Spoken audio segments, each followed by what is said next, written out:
भरत बाबा मंच पर विराजमान, पूज्य गुरुजन, साधु समाज, सत्संग उपस्थित धर्म प्रेमी माताओं एवं बहनों, सबको मेरा हार्दिक नमन है। अभी हम लोग श्री रामचरितमानस सारस्वतिक सप्तम सोपानोत्तर कांड से पाठ श्रवण कर रहे थे। मनुष्य शरीर का क्या विशेषता है, क्या महिमा। संत महापुरुष और रामायण में हम आप सुन चुके हैं और बाबा गण से सुने भी। इस मनुष्य शरीर का क्या विशेषता है। भगवान श्री राम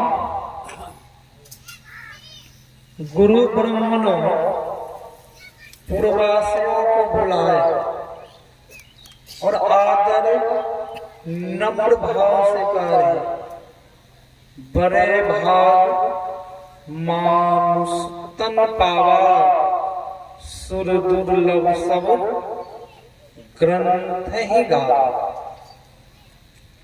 एक सभा लगी। उस सभा में उनके गुरु जी आए, वशिष्ठ मुनि और ब्राह्मणों सब हैं और पूर्ववासियों सब भी आए। पूर्ववासियों का अर्थ होता है कि हम आप यहाँ के वासी नहीं है, पूर्ववासियों हैं हम लोगों का घर कुछ दिन के लिए यहाँ है।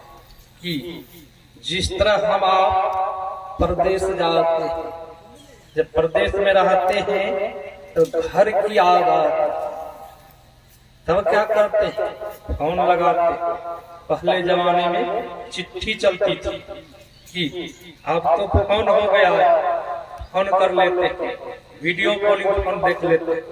जब घर की याद आती, क्या सज्जनों, जिस घर से हम आप आए हैं उस घर की कभी याद आ रही है? याद क्यों? हम लोग कहाँ थे? इस पर कभी विचार किए हैं कि हम आप कहाँ थे, कहाँ से आए हैं? संतों, ऋषि, भगवंतों ने कहा है हम आप निशब्द में थे, निशब्द से शब्द में आए, शब्द से प्रकाश में आए, प्रकाश से अंधकार में आए। प्रत्येक मानव आंख बंद करते तो अंधकार देखते। वही अंधकार नरक की सीढ़ी है। अभी हमारे मेरे सागर भाई सुना रहे थे, इस मनुष्य के शरीर में 3 सीढ़ी। वही अंधकार जो देखते हम आप, वही अंधकार नरक की सीढ़ी है। और जो अपने अंदर में जुक्ति जान करके चलते पाता है, इस अंदर में प्रकाश भी है, शब्द भी है और प्रकाश है, तब न आंख में रोशनी आ रही है। हम आप संसार पर देख रहे हैं, जब प्रकाश नहीं होता आंख में रोशनी नहीं आता। शब्द भी है, शब्द है अंदर में, तब न मुंह से शब्द निकल रहा है। हम आप बोल रहे हैं कि वही संत महापुरुष कहते हैं, जो साधक अपने अंदर में चलता है। परमाराध्य गुरु महाराज जी कहते हैं, अद्भुत अंतर की डगरिया, उस डगर रास्ता पर जो चलता है तो वह क्या प्रकाश पाता है। अंधकार में चलने पहले अंधकार में कहा चलने के लिए, ये नहीं कहा पहले प्रकाश में चलिएगा कि ऐसा नहीं। अंधकार में चलना, चलते चलते प्रकाश भी मिले। जब प्रकाश मिल गया तो वही है स्वर्ग की सीढ़ी, वही स्वर्ग की सीढ़ी। प्रकाश से जब साधक आगे बढ़ता है तो वह साधक शब्द को पाता है, सार शब्द को पाता है। जो अनाहत शब्द है वह शब्द कभी बंद नहीं होता। संसार में शब्द होता है, वह शब्द बंद भी होता है। अभी यहाँ बाजा बज रहा है, माइक पे चल रहा है, तो यह ध्वनि बंद भी होगी, यह सब बंद भी होगा। जो अपने अंदर में शब्द होता है वह शब्द कभी बंद नहीं होता है। वही शब्द है जो साधक शब्द को अपने अंदर में पाता है। वही है अपवर्ग की सीढ़ी, वही है मुक्ति की सीढ़ी, वही है सचखंड की सीढ़ी। जो साधक शब्द को अपने अंदर में पकड़ लिया है, शब्द में गुण होता है, शब्द अपने तरफ को खींचता है। जिस तरह चंबुक में गुण होता है तो चंबुक लोहा अंदर खींचता है, अपने तरफ को खींचता है, और चंबुक करता क्या है, अपना में मिला लेता है, अपना मिला लेता है। उसी तरह वो शब्द परमात्मा के घर से आता है, वह शब्द में गुण है, वो खींचते खींचते वह चंबुक अपना में मिला लेगा। जब अपना मिला लेगा आवागमन का चक्र आना जाना मुक्त हो जाएगा, बंद हो जाएगा। सबसे बड़ा दुख यही दुख में है, आवागमन सब दुख दूजा है नहीं जग में। आवागमन का चक्र तो मुक्त हो जाएगा, संसार में नहीं आना पड़ेगा, नहीं जाना पड़ेगा। इसीलिए संतों ने कहा शरीर शिवालय। क्या हम लोगों को पता है? हमारे विनय सागर जी आज सुना रहे थे, शरीर शिवालय। विंदुनाद महालिंगम शिव शक्ति निकेतनम देहं शिवालम प्रोक्तम सिद्धिदम सर्वदेहिनाम। इस शरीर क्या कहा? इस शरीर शिवालय, इस शरीर मंदिर है, इस शरीर क्या है? खेत। तुलसी यह तन खेत है, मनवच कर्म किसान, पाप पुण्य दो बीज है, बोलो सुन। ये शरीर शिवालय है, मंदिर है। इस मंदिर का विशेषता क्या है? इस मंदिर का विशेषता है, इस मंदिर में बिंदुनाद भी है, बिंदुनाद महालिंग भी है। इसका विशेषता है, जो कोई साधक बिंदु ध्यान करते हैं। परमाराध गुरु महाराज जी कहने कृपा की थी, कोई भी संस्था मत हो, संप्रदाय हो, उस मत में बिंदु ध्यान नाद ध्यान की चर्चा नहीं हो तो वह मत व संस्था खोखला है। मत संस्था इस शरीर में बिंदु क्या है? जो कोई बिंदु ध्यान करते हैं, बिंदु शक्ति है, बिंदु शक्ति है। और नाद क्या है? भगवान शिव के चिन्ह है, महालिंग है।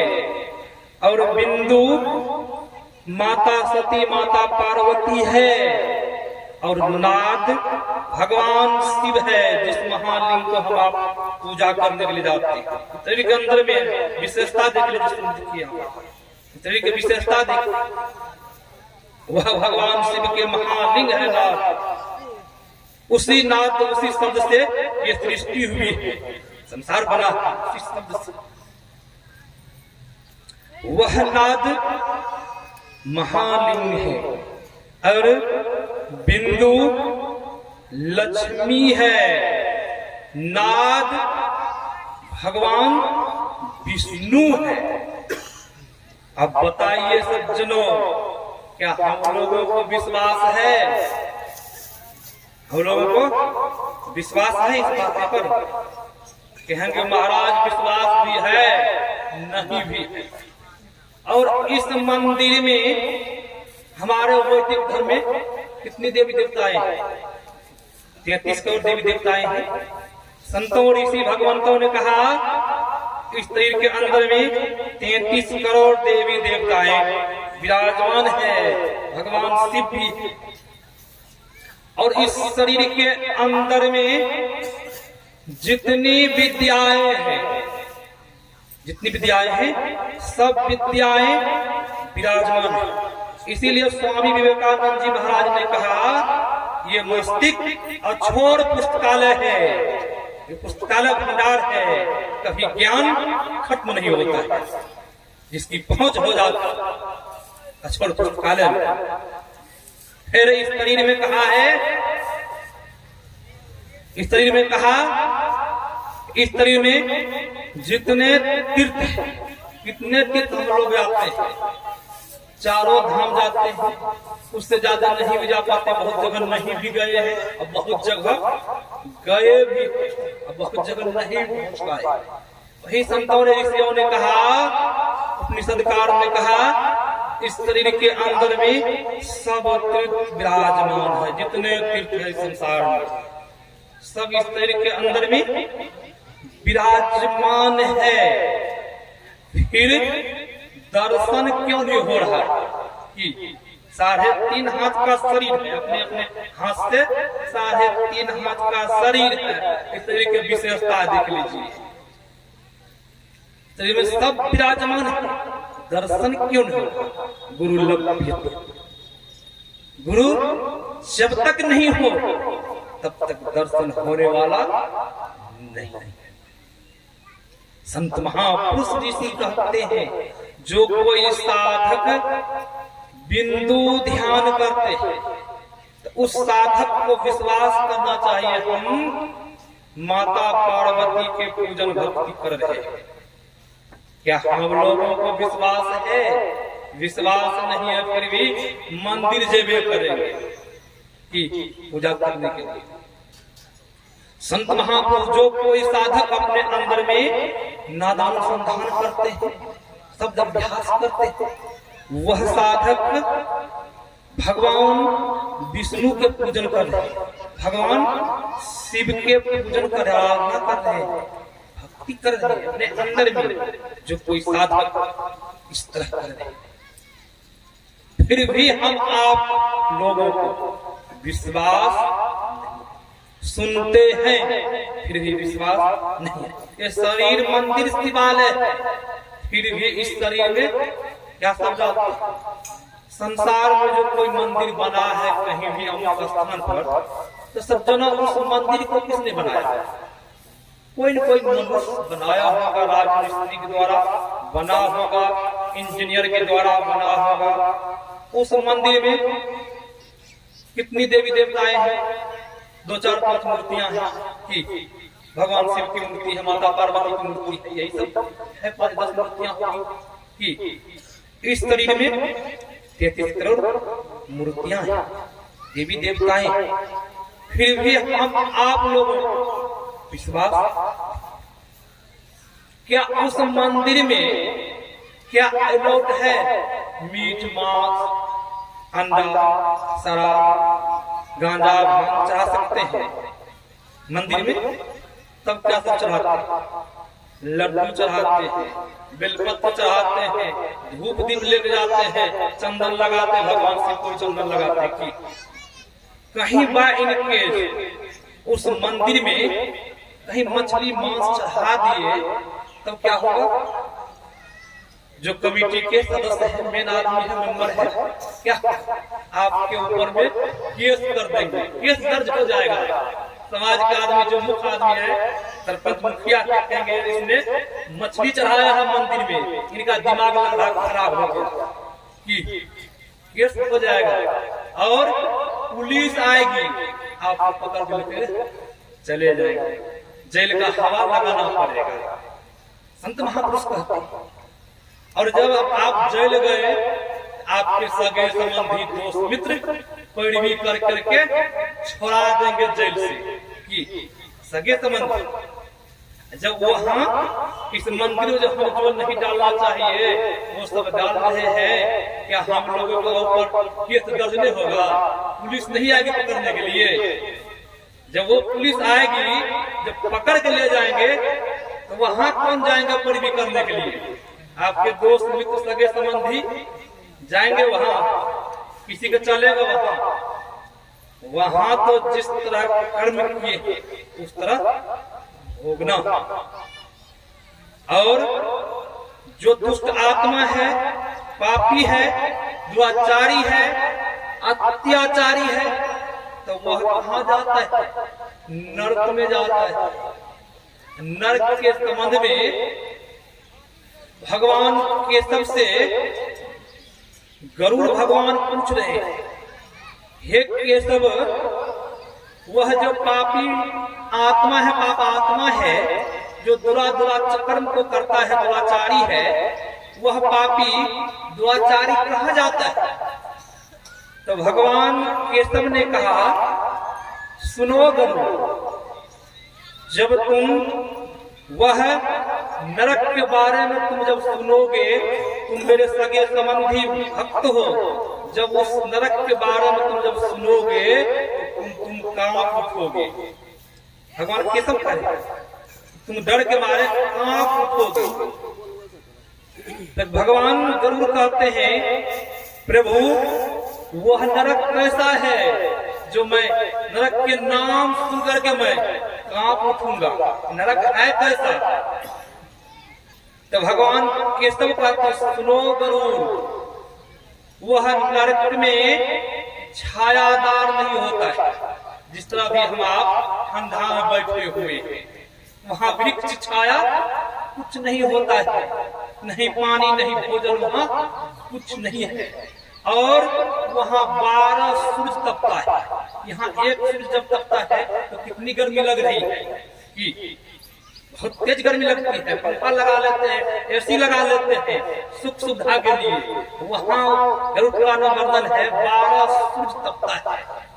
उस पापी जीव को जमदूत जब सूक्ष्म शरीर निकाल के लेकर के जाता है, घिसटते लेकर के जाता है, ये नहीं उनको आदर के साथ ले जाएंगे, घिसटते उस सूरज के निकट से लेकर जाता है, ताप के निकट से लेकर जाता है। जब वह पापी जीव जब ताप में तपता है तो चिल्लाता है, होता है, सगे संबंधी कुटुंब को पुकारता है, वहां जाइए को बचाने के लिए, सगे संबंधी मित्र। तो वह पापी जीव को पहाड़ से टकराता है, पहाड़ से टकराता है, पापी जीव बहुत रोता है, वहां कोई बचाने के लिए जाएंगे, सगे संबंधी मित्र कोई वहां नहीं जाएंगे। उस पापी जीव को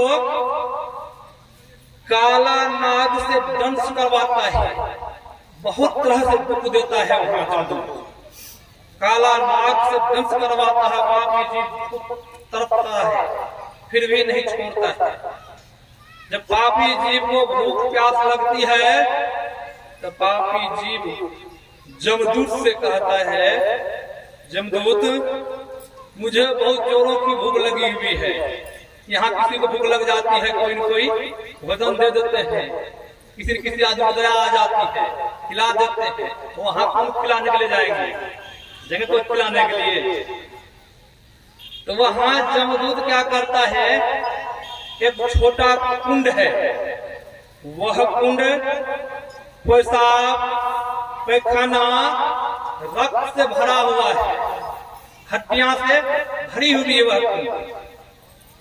उस पापी जीव को उस नरक के कुंड में वह कुंड उबालता है, खौलता है, वह खून का खोलता है, वह खून गर्म होकर के उस पापी जीव को उस कुंड में गिरा देता है।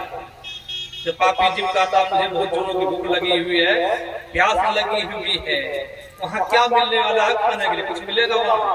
वहाँ जब गिराता है उस कुंड में, तो वह पापी जीव वही रक्त पान करता है, वही पेशाब पैखाना रक्त को पान करता है, खाता है। और पापी जीव उसमें जब कीड़ा काटता है, पापी जीव को, उसे बहुत तरह का कीड़ा है, वह जब काटता है तो पापी जीव रोता है, वहाँ सगे संबंधी मित्र को पुकारता है कि कोई कहीं से आ जाए मुझे इस कुंड से निकाल दे। तो वहाँ कौन जाएंगे निकालने के लिए? कोई जाएंगे? तो वही संत महापुरुष कहते हैं, हम लोगों को मनुष्य का तन बड़े भाग से मिला है। हम लोगों का क्या कर्तव्य है, क्या भोजन है, हम आप अपने भोजन को भूल चुके हैं। तब फिर गरुड़ भगवान कहते हैं कि हे केशव, पुण्यात्मा कहाँ जाता है? जो पुण्यात्मा है, जो सत्कर्म को करता है, तो भगवान केशव कहते सुनो गरुड़, वह पुण्यात्मा सब दिन पुण्यमय कर्म को करता है, सत्संग भजन करता है, दान पुण्य करता है। उनको लेने के लिए स्वयं धर्मराज रथ से आते हैं, विमान लेकर के आते हैं, और उन आत्मा से कहते हैं आपकी आयु की अवधि खत्म हो गई है, अब आप मेरे साथ चलिए स्वर्गलोक। आदर के साथ उनको कहते हैं और आदर के साथ उस विमान पर बैठाते हैं। वह पुण्यात्मा धर्मात्मा के साथ स्वर्ग पहुंचते हैं, स्वर्ग के सुखों को भोगते हैं।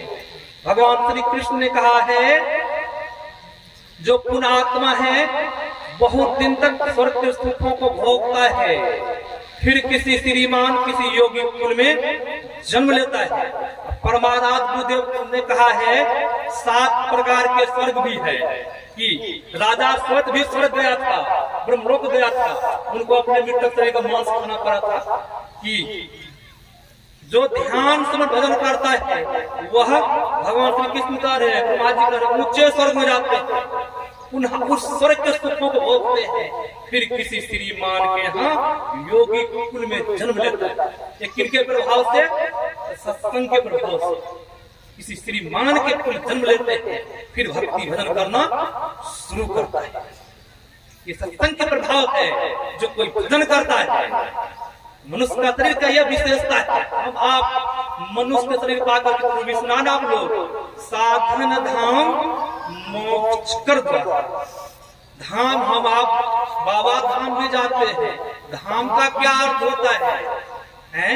धाम का क्या अर्थ हमको कहा है? हम बहुत तरह का धाम है, वहां जाते हैं पूजा करने के लिए।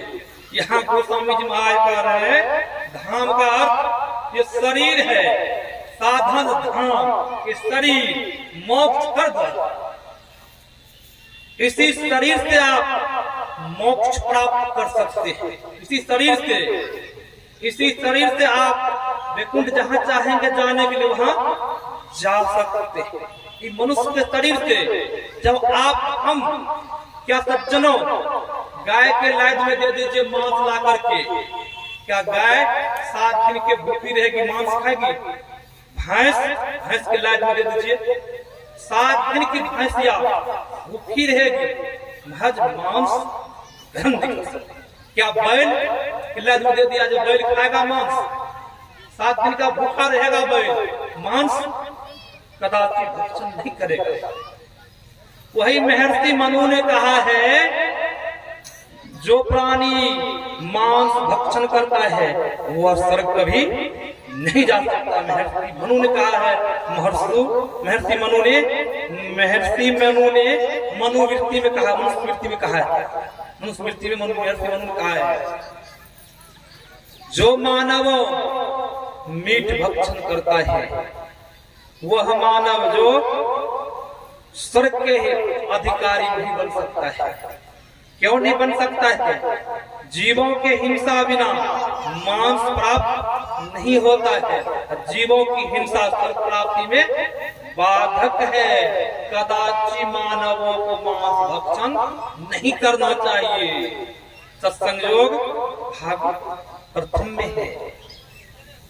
और हम आप को पढ़ते हैं, मनुस्मृति को पढ़ते हैं, महर्षि मनु के वाणी को करते हैं, फिर भी वही कर्म को करते हैं। क्या कुछ मनुष्य शरीर पाक के जो कर्म नहीं करना कर वही करते हैं। तो वही संत महापुरुष कहते हैं, साधन धाम मोक्ष कर द्वारा पाए जेहि पर लोक सवारा। यह लोक भी आपका कल्याण हो जाएगा और परलोक भी आपका कल्याण हो जाएगा। कब?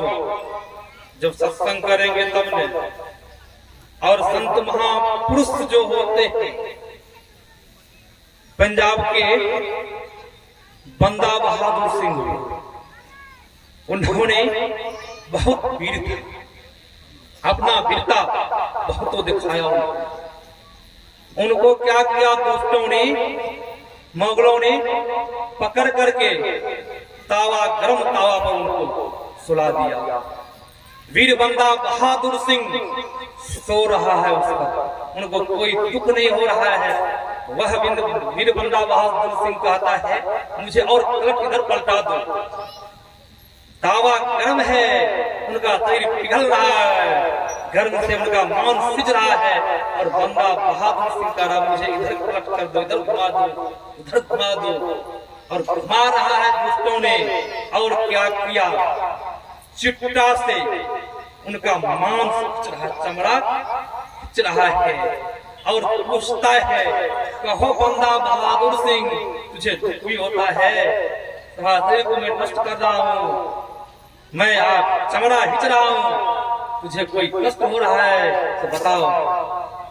तो बंदा बहादुर सिंह ने कहा, तुम इस शरीर के दुष्टों, सुनो, तुम मेरे शरीर को नष्ट कर सकते हो, शरीर को मांस तुम नोच सकते हो, मुझे तुम कभी नहीं नोच सकते, मुझे तुम कभी नष्ट नहीं कर सकते। और ललकार करके कहा, तो शरीर का नष्ट हम आप करते हैं। वैसे पहुंचे हुए वीर बंदा बहादुर सिंह का शरीर मुझे नष्ट नहीं कर सकता। हम आप वही शरीर हम आप भी पाए, वही मनुष्य का शरीर, जो शरीर वीर बंदा बहादुर सिंह का था, वही शरीर हम लोगों को भी है। फिर हम लोग को कहीं जब सुला दिया जाए गरम तवा पर, क्या हम लोग सो पाएंगे? नहीं सो पाएंगे। क्यों नहीं सो पाएंगे? हम लोग जो कर्तव्य वीर बंदा बहादुर सिंह ने किया, वह कर्तव्य हम लोग नहीं कर पा रहे कि इसीलिए उस गर्म तावा पर नहीं सो सकते।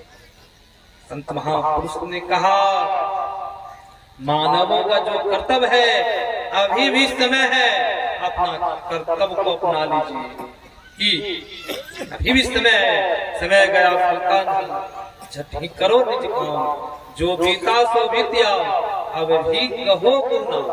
अभी भी समय है, आप अपना कर्तव्य सुधार लीजिए, भजन में लग जाइए, तब तो आपका जीवन सार्थक होगा, मंगलमय होगा। नहीं तो दुख उठाना पड़ेगा। व्यक्ति अंत समय में सो परत दुख पावई, सिर धुनी धुनी पचताए, काल ही कर्म ही ईश्वर ही मिठिया दोष लगे। तो किनको दोष लगाते हैं? काल, कर्म, ईश्वर को दोष लगाते हैं, अंत समय पछताते हैं। परमात्मा ने अच्छा नहीं किया, परमात्मा तो इतना अच्छा किया, कारण समय करने वाले ईश्वर दया करके मनुष्य का शरीर दिया है।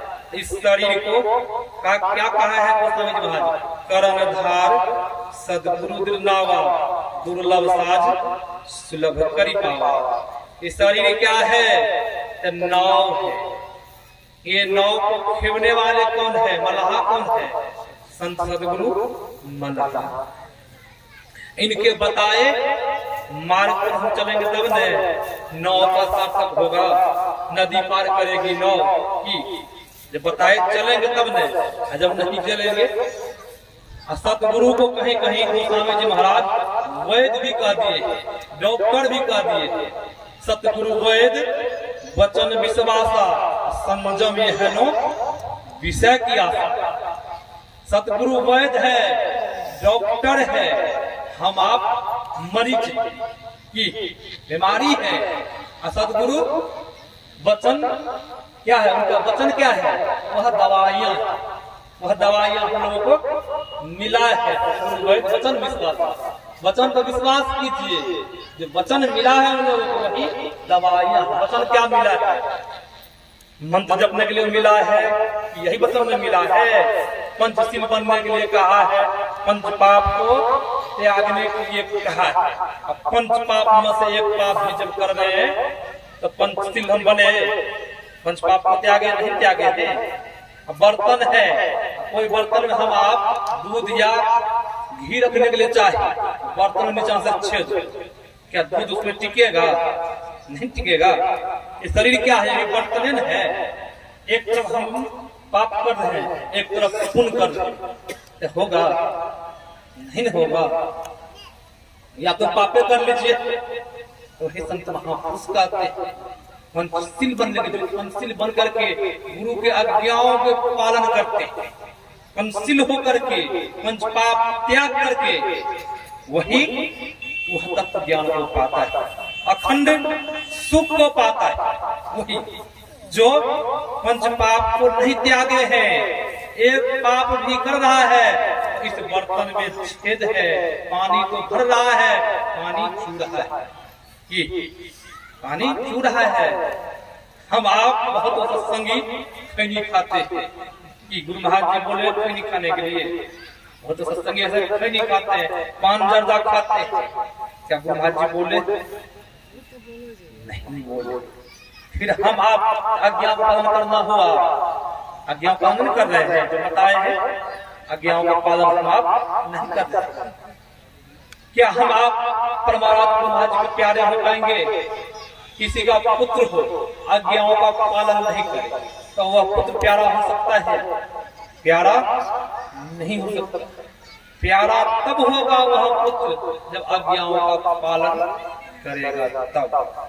उसी तरह हम आप इनके पुत्र हैं, परमाराध्य आराध्य जी के पुत्र हैं, उनके आज्ञाओं के पालन वजह उनके प्यारे हम आप नहीं बन पाएंगे। ऐसा संतों ने कहा है। संत महापुरुष कहते जब आप उस परमात्मा मालिक को पाने के लिए चाहते हैं तो आप दृढ़ विश्वासी बनिए, परमात्मा के ऊपर विश्वास कीजिए। परमात्मा सबों के अंदर में है। परमात्मा का दो रूप, साकार और निराकार। साकार रूप से क्या होता है? सुधार होता है। जिस तरह सगुण उपासना करते हैं, हम आप भी सगुण उपासना करते हैं। गुरु महाराज जी के स्वरूप के निकट 10-5 रुपया चढ़ाते हैं, धूप अगरबत्ती दिखाते हैं, सब क्या है? सगुण पूजा है। और हम आप मानस जप करते हैं, मानस ध्यान करते हैं, ये भी सगुण उपासना है। और दृष्टि योग की क्रिया करते हैं, वह भी सगुण है। वह सगुण कैसे? सूक्ष्म सगुण है, वह सूक्ष्म सगुण है, दृष्टि योग सूक्ष्म सगुण है। उनके बाद निराकार निर्गुण है। कोई साधक आगे बढ़ते हैं तब योग की क्रिया करता है, वह निराकार निर्गुण। जब अपने अंदर में पहुंचता है तब अपना लाभ। तब ये सब लाभ कैसे होगा? जब हम आप गुरु को बताए मार्ग पर चलेंगे तब नहीं। जब गुरु को बताए मार्ग पर नहीं चलेंगे तो लाभ होगा? तो लाभ नहीं होगा। लाभ के लिए आज्ञाओं का पालन करना होगा, तब लाभ भरपूर उठा पाएंगे। यही आप लोगों के जीवन में तो सार्थक होगा जब आप परमात्मा गुरु के रूपों को, परमात्मा और गुरु कोई फर्क नहीं है। जो ईश्वर है वही गुरु है, जो गुरु है वही ईश्वर है, वही ईश्वर, वही परमात्मा है। इसमें कोई अंतर नहीं है। जो कोई अंतर मानते हैं, बहुत तो अंतर भी मानते हैं, अंतर मानने वाले कहते हैं ईश्वर तो ईश्वर है, गुरु तो गुरु है। जो अंतर नहीं मानते, परमाराम गुरु महाराज जी के समकालीन में एक महात्मा जी काली उपासक थे, दुर्गा उपासक थे, नवरात्रि में दुर्गा पूजन कर रहे थे। उनके यहाँ वरिष्ठ संगी जैसे बड़े शिक्षक साहब है, ऐसे आगे उनसे कहते हैं चलिए तो घाट गुरु महाराज जी के दर्शन करने के लिए जा रहे हैं। तो वो महात्मा सन्यासी थे, नवरात्रि करते थे, नवरात्रि व्रत करते थे। तो वह सन्यासी ने कहा नवरात्रि खत्म होने पर मैं जाऊंगा गुरु महाराज के दर्शन करने के लिए, आप जाइए। तो वह प्रचारक सत्संगी गए, गुरु महाराज के दर्शन करके आए। जब नवरात्रि खत्म हुआ तो यह महात्मा जी परमाराध गुरु महाराज जी के दर्शन करने के लिए गए। तो गुरु महाराज जी पूछ देते हैं कौन? तो महात्मा जी कहते हैं सन्यासी, हजूर अपना नाम बताए। तो गुरु महाराज जी कहते हैं दुर्गा माँ तो दुर्गा माँ है, मैं ही दास तो मैं ही दास है। उनको बड़ा लगा, गुरु महाराज जी चरण में गिर गए। गुरु महाराज जी कहते हैं हमसे बहुत बड़ी गलती हुई, भूल हुई, हम इस तरह को बोले थे उस प्रचारक से। अब देखते जो कोई अंतर मानते हैं वो ज्ञान नहीं प्राप्त कर पाता है। अपना एहसास किया गुरु महाराज जी हमसे बहुत बड़ी भूल भी गलती। वही कहते हैं गुरु एक बार को इनके मन की बात जान गए गुरु महाराज, उनको बता दिए क्यों उनका भ्रम को तोड़ दिए। जो गुरु होते हैं भ्रम को तोड़ते हैं। हम आप भी विश्वास करें, गुरु के ऊपर विश्वास करें। ये नहीं कभी यहाँ कभी वहाँ भटकते रहेंगे। 100 वर्षा भक्ति करे एक दिन पूजयान, 100 अपराधी आत्मा परे 84। ऐसे नहीं, विश्वास के विश्वास के साथ भजन करेंगे तब तो मनुष्य जीवन का सार्थक होगा। सुनाया, मैं अपना वक्तव्य को विराम देता हूँ।